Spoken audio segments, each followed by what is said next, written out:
Ora, come anticipato, ci ha raggiunto in studio il Presidente della Regione Veneto, Luca Zaia. Un saluto a tutti. Che è stato preparato al fatto che sarà bombardato di domande dei telespettatori attraverso Facebook. È pronto? Dovere. Dovere. Quando comincerà Zaia la raccolta delle firme per proporre un referendum che porti l'indipendenza al Veneto e la libertà ai Veneti? Dai, che lo legge meglio lei il dialetto. Dai che il sol magna ore. So che lei parla bene il dialetto, io no, quindi ne approfitto. Questa è una partita che noi abbiamo affrontato, è già stata affrontata in passato rispetto a tutto questo tema. Il tema dell'indipendenza del Veneto è un tema interessante, è un tema che ci tocca da vicino anche sentimentalmente. La verità è che la raccolta di firme fine a se stessa, cioè è pedissequo, o meglio mi spiego, è inutile fare una raccolta per dimostrare che i veneti sono per l'indipendenza, perché sono al 78%, all'80%, al 90%, forse anche al 100% di veneti che vogliono indipendenza.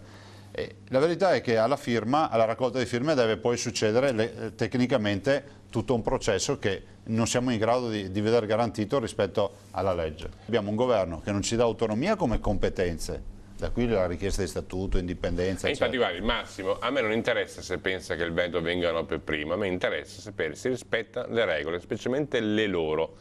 Cita l'articolo 1 del movimento politico denominato Lega Nord per l'indipendenza Padania, costituito da associazioni politiche, per finalità del conseguimento dell'indipendenza della Padania attraverso metodi democratici e il suo riconoscimento internazionale quale Repubblica Federale Indipendente e Sovrana. Rimane il vostro obiettivo? Ma il nostro obiettivo resta sempre quello. La verità è che non capisco la fine di questa... Cioè si può fare se la gente lo vuole, cosa vuol dire questo? A me non risulta che la Costituzione ci dà margini con l'articolo 117 di fare accordi, con il 116 di aumentare l'autonomia, è quello che stiamo chiedendo. Se poi ci sono altre soluzioni che io e magari i costituzionalisti, che tutti quelli che ci studiano sopra, che sono veneti, non abbiamo capito perché siamo limitati, basta che ce lo dicano. Cioè noi dobbiamo anche iniziare a uscire dai proclami. Perché è inutile lamentarsi della politica che vive dei proclami e poi andare avanti sempre con i proclami, perché frasi come queste lasciano il tempo che trovano. Cioè, se io devo venire qui da lei per fare demagogia, non avrebbe senso, prenderei in giro i cittadini. Sarò cattivo, me le chiederò nel prossimo giro di essere più sintetico, perché non ci stiamo dietro nel tempo che ci è rimasto. Prego. 2 minuti e torniamo. Pietro Bortolin, buongiorno.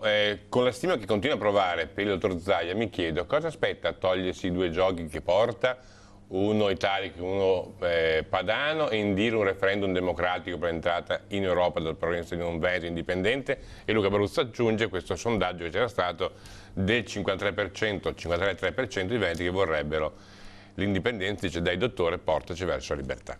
Sì, potrei partire dal sondaggio. A me sembra poco il 53%, perché se un Veneto su 2 non la vuole vuol dire che, vuol dire che siamo fuori strada. Io penso siano molti di più, però è vero che i cittadini non si possono raccontare le balle.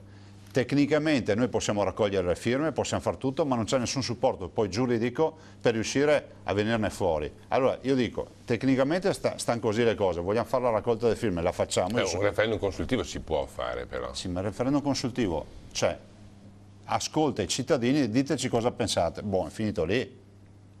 Ma in Veneto non serve fare un referendum per sapere che i veneti vogliono l'indipendenza. Il problema è dargliela l'indipendenza. Però avrebbe un peso se ci fosse un referendum che dice che il 70% dei veneti dovrebbe essere indipendente. Ma secondo me sono di più. E io condivido questa idea di fare come si può dire, una richiesta, però la richiesta poi deve avere un seguito, perché altrimenti, glielo dico, sa perché? Perché ho raccolto, sono l'unico che è riuscito a raccogliere le firme della provincia autonoma. Di Treviso. Io ne ho raccolte 160.000, nessuno ci è riuscito.